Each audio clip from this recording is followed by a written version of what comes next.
A court in New York has found the American singer R.Kelly guilty of sex trafficking and racketeering.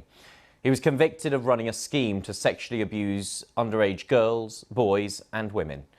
Over the course of a 5-week trial, the prosecution laid out in lurid detail how R.Kelly ran a criminal enterprise that had recruited children and women for sex. He could spend the rest of his life behind bars. The BBC's Neda Tawfiq has the latest. To the world, he was the king of R&B and one of the best-selling music artists of all time. To his victims, he was their worst nightmare.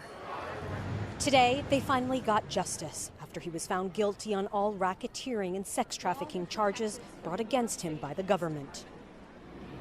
In rendering its verdict today, the jury delivered a powerful message to men like R.Kelly.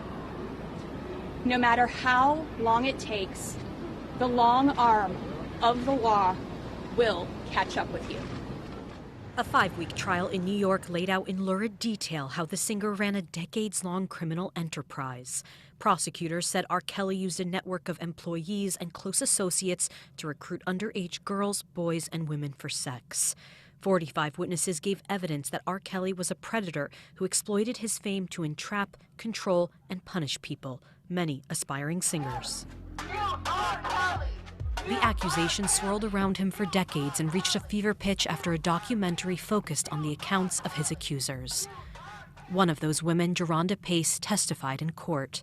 She was one of the first to come forward and release this video detailing her experiences with R.Kelly at just 16 years old.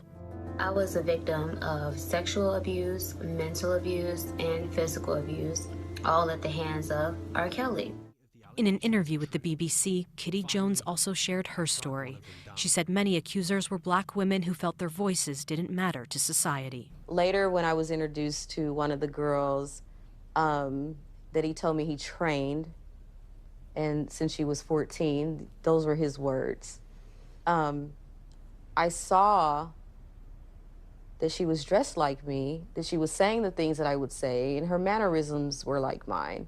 That's when it clicked in my head that he had been grooming me to become one of his pets, that he calls them his pets. Have you ever had sex No. with anyone under the age of 17? No. Never? No. R.Kelly chose not to testify.